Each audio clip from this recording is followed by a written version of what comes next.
Welcome to another Power Hour presentation from the Canada Growth Network. It really is a privilege to be speaking to the Canada Growth Network. I really appreciate that opportunity. So, of course, we're going to be talking a little bit about why growing businesses become harder to run. But, this is going to be a talk. It's not a presentation, but it helps to have something to guide the conversation so that we don't take a trip off into different directions. But the reality is that what I'm going to endeavor to do today is challenge the way you think. So let's start here. What has become harder for you to manage as your business has grown? Since your business has grown, what has become harder to manage? So generally speaking, when I talk to my clients, they talk about things like time or being free to do other things. Cash flow definitely is that, margins. And it's interesting how sometimes it may seem like it's one thing, but it may be a combination of several things. The reality is that when businesses become harder to run, that happens usually before the profitability starts to decline. You start to feel it. And as I will say to anyone that I'm talking to, when they start to talk about things like, I just don't seem to have enough time, things feel tight, they're already losing their predictable performance because growth it creates more customers. Most of the time, that's what we want. Growth will create more decisions that you have to make. And then growth will create more moving parts. And guess what? As someone has said, if you don't necessarily have the systems or processes in place, they actually do compound and makes life quite a challenge. But growth doesn't create those problems. What happens is growth reveals them. And this is something that we can get confused about. I mean, because I think all of us want business to grow. And, we talk about sometimes having a block. You're afraid of success because you think that it's going to get harder. But no, what happens is all along there are things that's in practice, ways of doing things, ways of thinking that actually are already existing. And quite frankly, they're just existing, living unchecked. And ultimately, when you get more business, then it starts to show up because what isn't corrected, what isn't challenged persists. So what's some early warning signs that, long before numbers started to move, profitability, margins drop, sometimes it shows up with factors like people not showing up for work. Long before that starts to happen, the system starts signaling. So think about this. If you happen to have a team, the decisions are coming back to the owner. Nothing moves unless it's checked with the owner. Now, when I'm working with someone, I might say to the owner, if you segment your customers, you may have a tier of customers that you're going to deal with. Generally speaking, they're the ones that's contributing significantly to your revenue growth. But at the end of the day, if everything is coming back to the owner, that's a big signal. The other thing is this whole play between revenue and profitability. So revenue is growing. That really feels good. You see these big numbers that's showing up that says, man, our sales team is really moving. We're really closing these sales. And then at the end of the month or whenever you close your books, you find that guess what? Your profitability is a shade of what you thought was going to happen. The other thing is everyone is busy.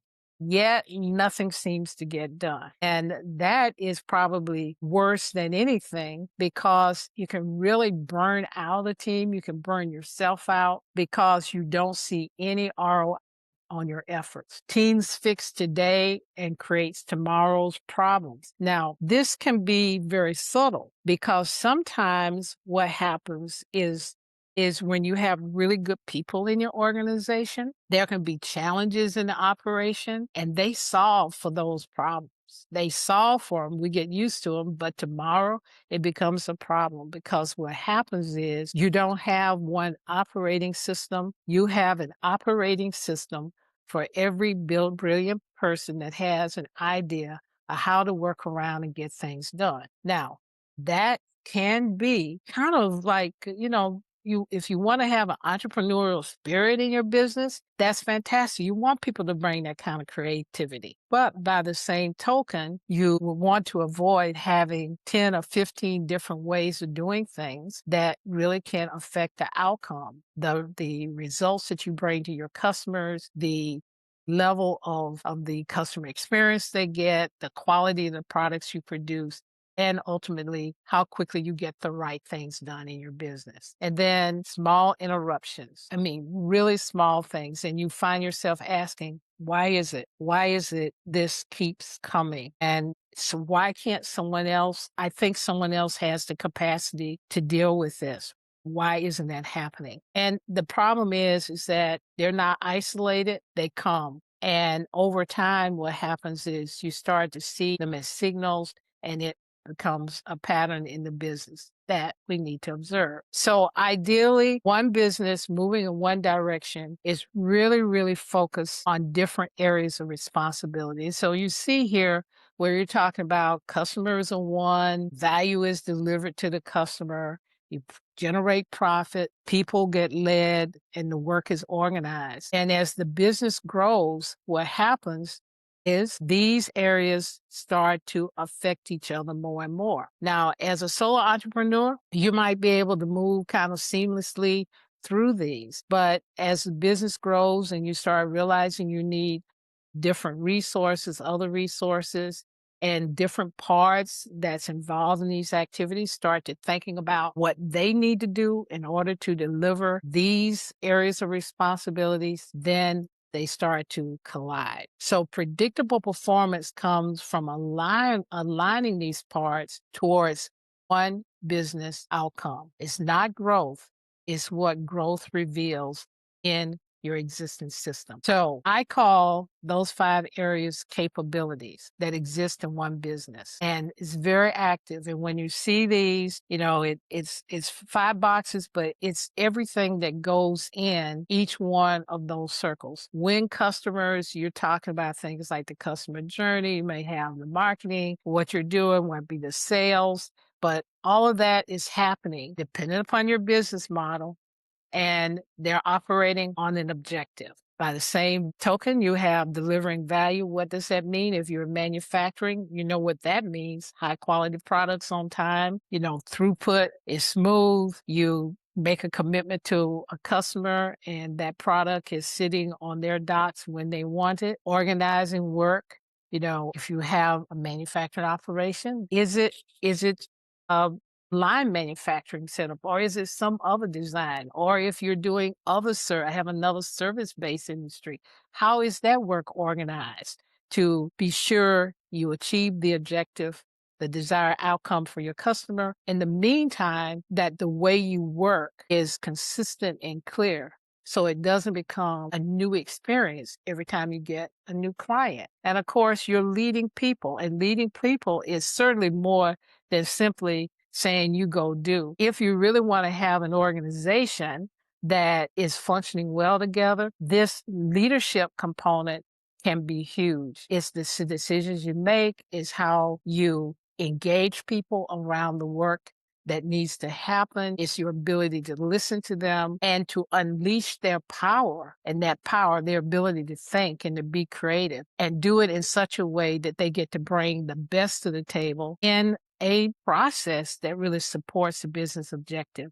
And ultimately, that all ends up in generating greater profits. So these are the 5 capabilities that I deal with on an ongoing basis with my clients. So let's talk about, I think the best way to talk about how my business shows up and how it supports small business is to talk through some examples. And so what I'm going to share with you now is 2 examples that I think really represent the heart of the challenges that we've been talking about. So some of you probably have heard me talk about the woman who came up one day and said, look, I made $1 million and I only kept $25,000 in profits. And that's a true story. I had gone to an event, a speaking event, and I'd been on stage, and after we came off. We had wrapped up, and I was in the lobby talking to some people, and I heard these footfalls coming up really, really fast. And so I turned around, and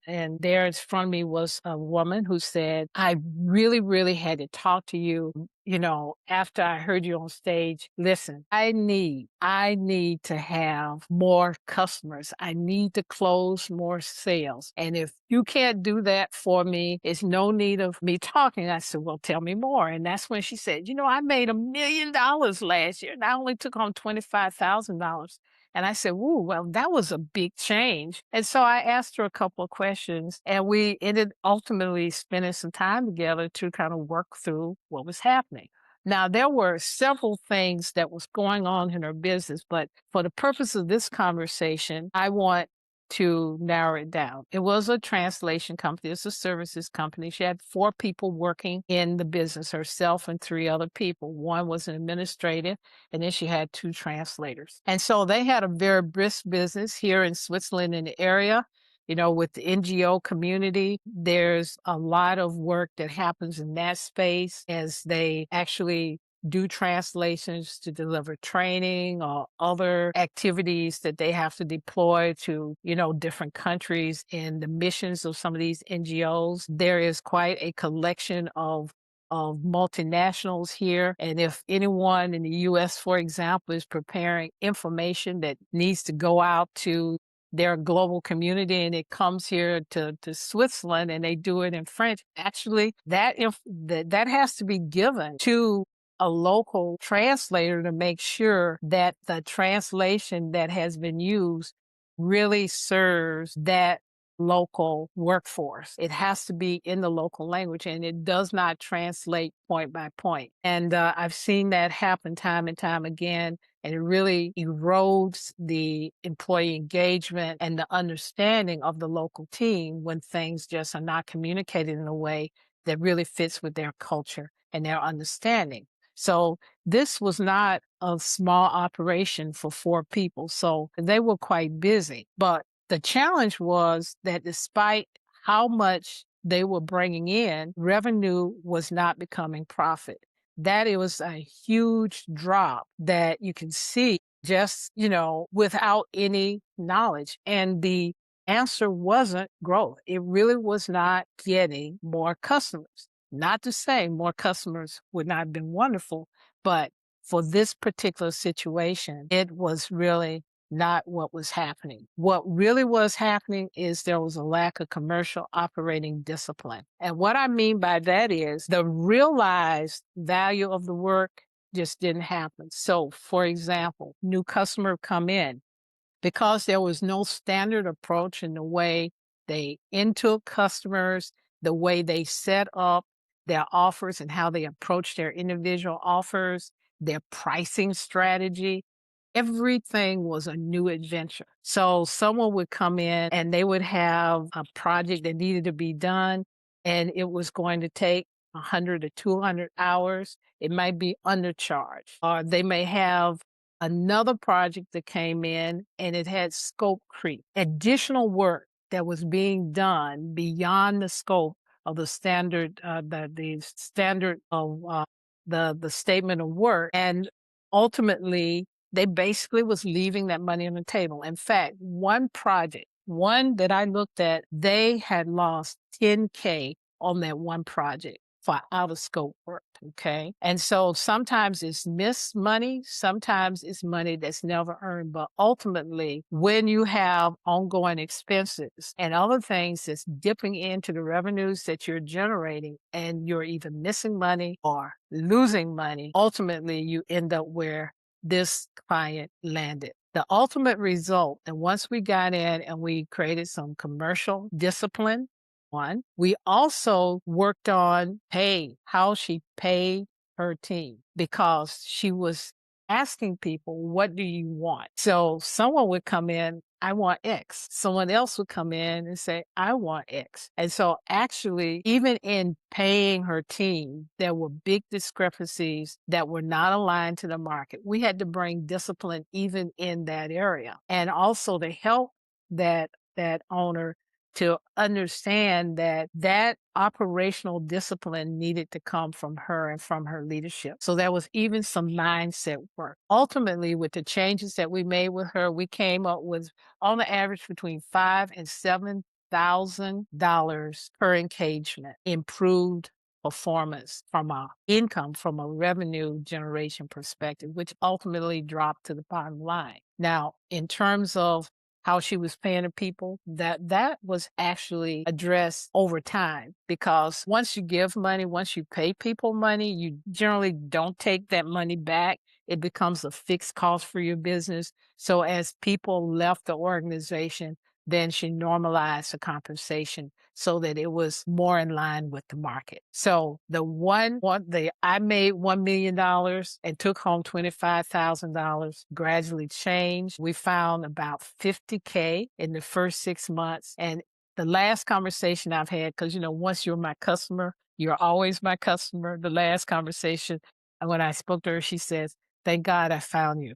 So that was pay enough. Now, the next example is I want the business to run without me. So this owner, actually, he had inherited his business. His father started the business, and he inherited after his father's death. He continued to run it, and he had actually grown it to a $5 million revenue business. And he had 20 employees, and he had actually built culture around care, not a real hierarchical type leader. He liked the way they solved problems as a team. Something would come up. He just meet with the team and says, "I've got this problem. How are we going to solve it?" But there was some challenges with that approach because that business was very owner dependent.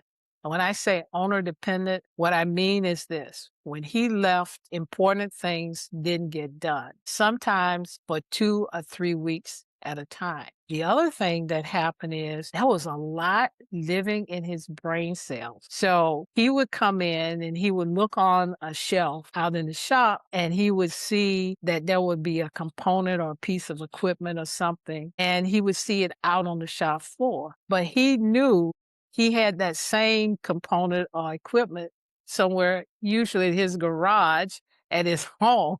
And he would look and he would see it on the shelf, and he said, "What is that doing there?" And so one employee said, "Well, we needed it. So we just went over to the do-it-yourself store and we picked it up." And so that was a duplicate purchase of something that was already there, that was somewhere that the owner happened to know it was. The other thing is that sometimes he would kind of noodle things. So in this business, he had these 20 employees, and people were being compensated based upon their ability to negotiate. And he had one person who had negotiated the highest salary in the place because he did a lot. That was his logic. He did a lot. And one day he was observed for over 3 hours to be on his smartphone scrolling. He was observed on the camera. Okay. And so when he was approached by the office manager about a special program that needed to be done, the first thing the young man said was, "Well, we're going to need overtime to do that. It's going to require a lot of overtime."